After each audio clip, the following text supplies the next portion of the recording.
Good evening, ladies and gentlemen. Good evening.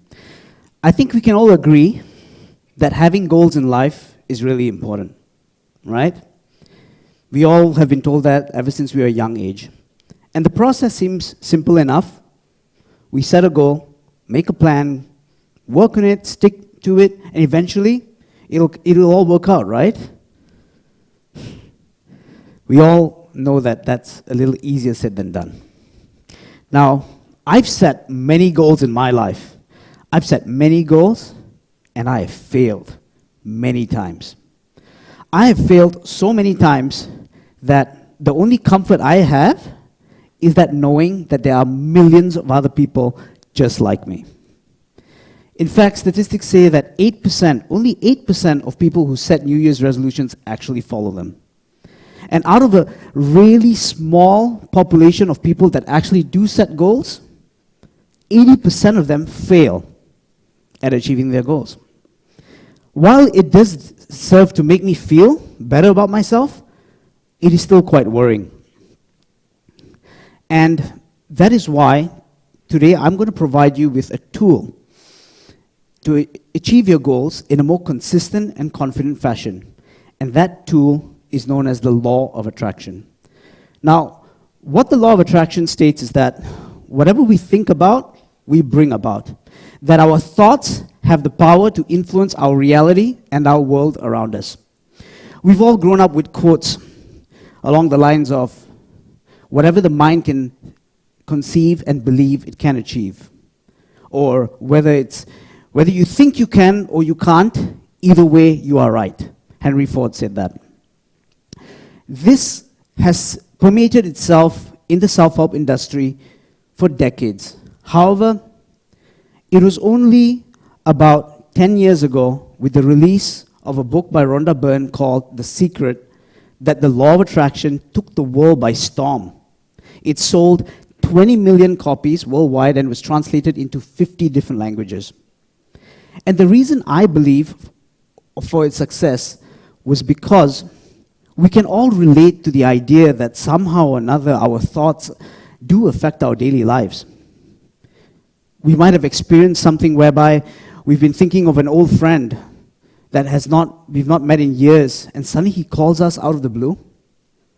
Or we think of a song or one of our favorite songs, and we said, I really like to hear that song, and suddenly it just turns up on the radio. Or let's say it's even more desperate. Let's just say that our favorite band has arrived in town, and we want to get tickets to go for the concert, only that it's sold out. Yet the desire is so strong. We really want to go. We really want to go, and we just know that we're going to go for it. The next day at work, lo and behold, someone can't make it and hands us their tickets. These coincidences are something that we really can't really avoid, or we can't really deny at the same place. Another reason why the law of attraction is so popular and has been featured on CNN or the Oprah Winfrey Show or fills our bookshelves in the self-help section is because major icons in the industry actually testify to the effectiveness of the law of attraction in their success. These are just some of the big names. Jim Carrey, for one, he said that he spent hours each day visualizing leading Hollywood directors offering him roles in movies that he had never landed before. But he just spent hours each day visualizing and imagining it. This was when he was an absolute nobody in Hollywood, and no one was even taking him seriously at the time. He went to such extreme lengths whereby he even wrote a check for himself for $10 million US. And it was dated 3 years in advance. He wrote it in 1992, and it was dated in 1995. And he said, for acting services rendered, $10 million US. And exactly in Thanksgiving 1995, he received a check for $10 million US for his blockbuster office hit, which was Dumb and Dumber. Now, they all testify towards this seemingly series of coincidences that led to their success, that led to opportunities. And how do they capitalize on it, or what do they actually term it as a word? And that's called the law of attraction. Now, if I was to summarize the law of the attraction into one key principle, if I was to distill it into one key principle, that would be to live in the state of your goal fulfilled. Living in the state of your goal fulfilled. What does that mean? Usually when we set goals, our goals are set at a point in time which is far in the future. There's a place where we are, and there's a place that we want to be. And in between the space between where we are and our goal, there is a series of actions, a series of events that we need to go through in order to achieve our goal. More common than not, we have the impression that those things that we need to do to achieve our goal are going to be hard, it's going to be strenuous, it's going to be filled with lots of challenges, and we just have to muscle up, man up, and just go through it. This leads to the use of a lot of effort, willpower, force, determination, and what the living in the state of your goal fulfilled, what this principle talks about, is that it turns this whole concept of goal setting on its head. Living in the state of your goal fulfilled states that basically if you want to achieve your goal in a more faster, effective, and confident manner, what you should do is that you should bring that future state of yourself, having the goal already fulfilled. If you can bring that state, that way of thinking, that way of behaving, that way of acting, that way of literally being, if you can bring it into the present and embody it in the now, you'll be able to achieve your goal in a far more effective way. Now, I wanted to test this principle for myself. Yeah? So, here I am. I was going to undergo a weight loss journey, and I was obese at the time by the doctor's standards. I was 11 kgs overweight. I was 71.4 to be exact, kgs overweight, and the doctor said that I had to lose 11 kgs. Now, I had gone through this weight loss, or tried to go through a weight loss journey before, and it failed each time. I had signed up for gyms, I had a personal trainer, I had tried many diets, and it all failed. So I thought, you know what, what's the big deal, right? Let's give this a shot. So I said, okay, if I was going to use the principle of living in the state of my goal fulfilled, what would I do? So what I did was I started to imagine what would it be like if I weighed at my ideal weight. What would it be like if my family and friends saw me the next day? What would they say? What kind of clothes would I wear? What would my diet be like? How would my schedule be each and every day? How much confidence would I have? I tried to formalize and create and really crystallize this image of myself in that ideal state of my ideal weight. And I really tried to be as visceral as possible to make it real. And before I went to sleep each night, I imagined and that vision, and I brought it and embodied it into my very being, and I went to sleep in that state. And when I woke up in the morning the next day, I was that person. I just had to imagine as if I was being reborn.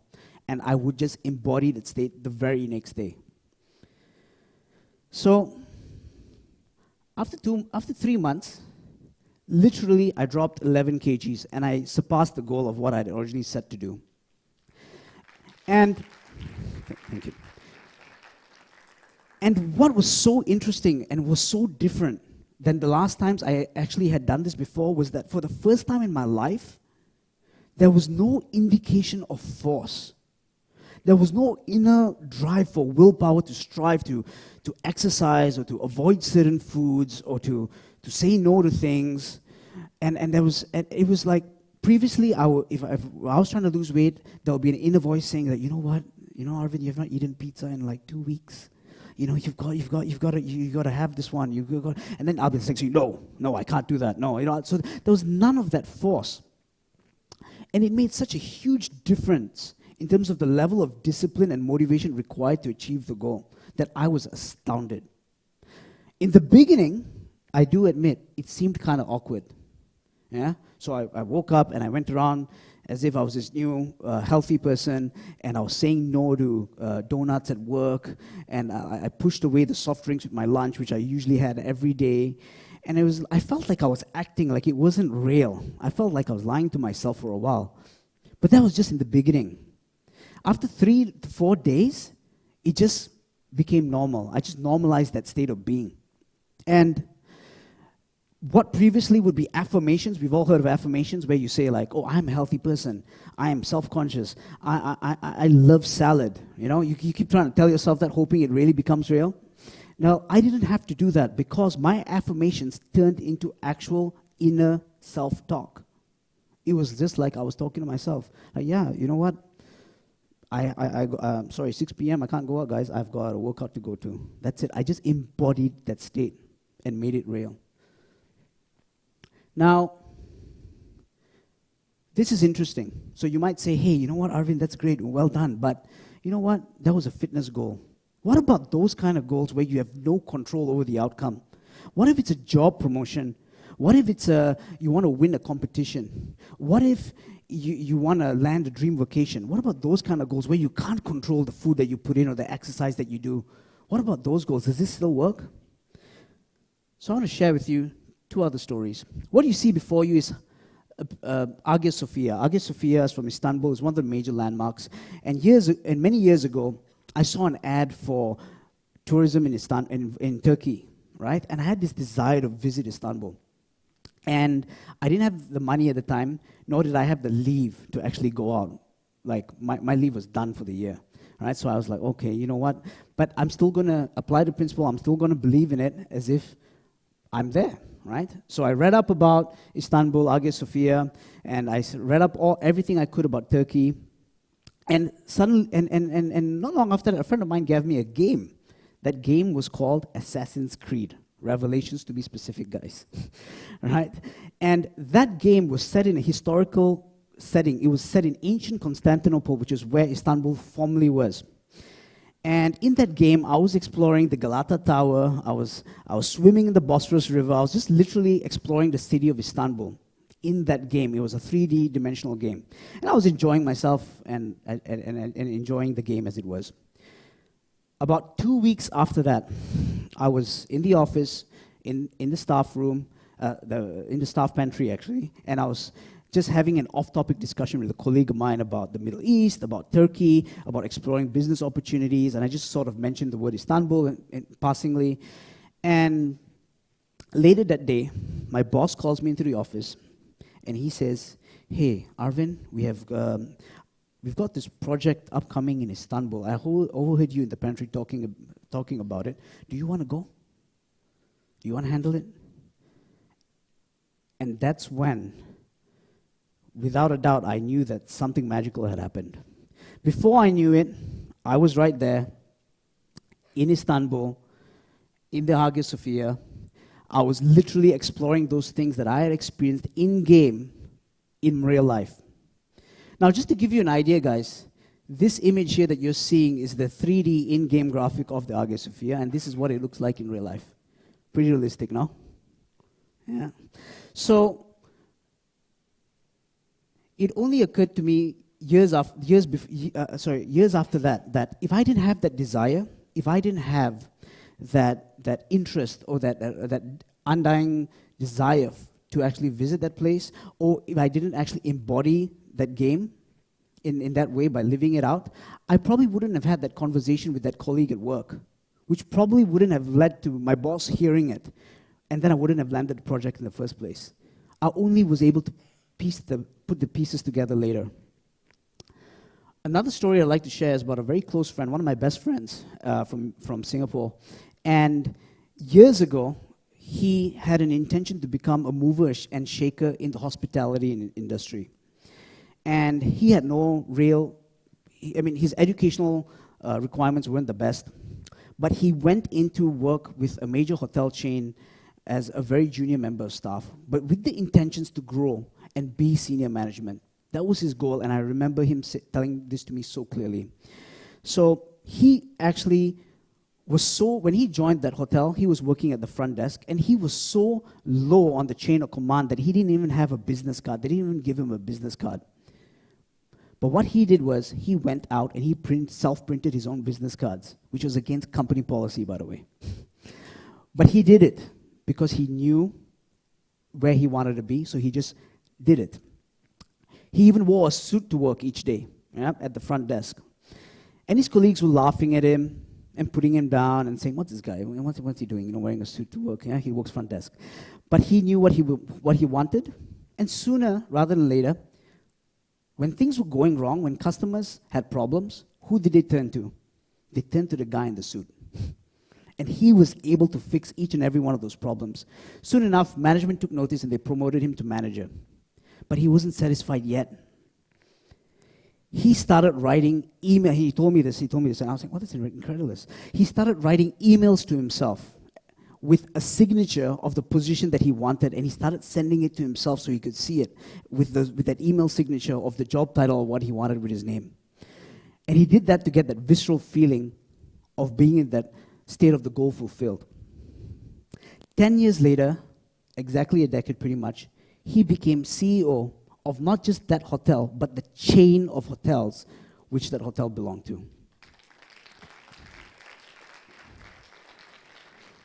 Now, thank you. Now, how does this work, guys? All right. So we have a part in our brains called the reticular activating system. All right. It's a part of our brains that serves as a filter for information which our brains can absorb, and it discards things that is not important. So our brain can only take in so much information at a single point in time. Whatever it finds useless, it just discards. It's the reason why sometimes if we wear a new shirt, or let's just say it's a yellow shirt that we wear, and we go out and we'll start to notice everyone who wears a yellow shirt on that day. Or if we buy a new car, we'll notice that model everywhere we're driving on the road. So when you start to live in the state of your goal fulfilled, your reticular activating, so your RAS for short, will start to notice small little details that turn into coincidences and actually become, and it transforms those into opportunities for yourself to achieve your goals. So you think it's meaningless coincidences, but it's not. It's opportunities disguised as coincidences that your brain picks up upon. Now, the media and advertising industry has known this for decades. They spend billions of dollars for minutes of our attention purely to sell us products that put us in that end state of us using their services or goods. And they know that it works. They sell us the product because they know that if we see the end state of using the product, we'll probably buy it. Car salesmen take us for test drives. Vacation clubs ask us to use their hotels for 2 or 3 days and test it. Because they know that if we have that feeling of driving that car while we're test driving it, we're probably going to buy it. So it's been no mystery that we can actually convince others using this method, but for some reason, it never occurred that we can use it to influence ourselves to achieve our goals. Just think about it for a second. Now, there are essentially 3 ways to live in the state of your goals fulfilled.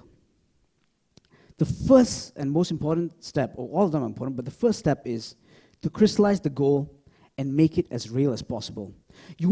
Clarity is key here. You're going to have to know exactly what you want, and you have to formalize that in your mind so clear. You start asking the question, what if, let's just say your goal is to be more confident. You say, what would it be like if I was confident? How would I react to people when I meet them? If your goal is to be CEO, you ask yourself questions like, what time would I go to work each day? How would I react to problems at work? How would I communicate with my staff? How would I communicate with my clients? So you keep asking questions. How would people speak to me? What would I wear? What would I eat? What would I do? And you start to get that character, and you must really flesh it out so it's so real, and then you bring it and you embody that very state of being. The best times to do it is right before you sleep at night, when your mind is clear, and the first thing after you wake up. Right? The second step is you need to think, speak, and act as if you are that person, because there's a very high chance that if you do this, you will be. And this is the part that requires that initial stage of awkwardness in the beginning. Remember, we have all been preconditioned by our upbringing to behave in certain ways. It takes time to undo that. But the more you start to think, speak, and act as if you are that person, the more you would habitualize that new state of being, and you'll start to transform the world around you. The third step is you'll be able to measure your progress by your reactions to the world around you. And this is really important, but takes a while to get in. If you start to measure your progress and how well you're doing by how you are reacting to the world around you, that's how you know you're making progress. So for example, if your goal is to be a triathlete or someone that's very physically fit, how do you react to a piece of pizza that's lying in front of you?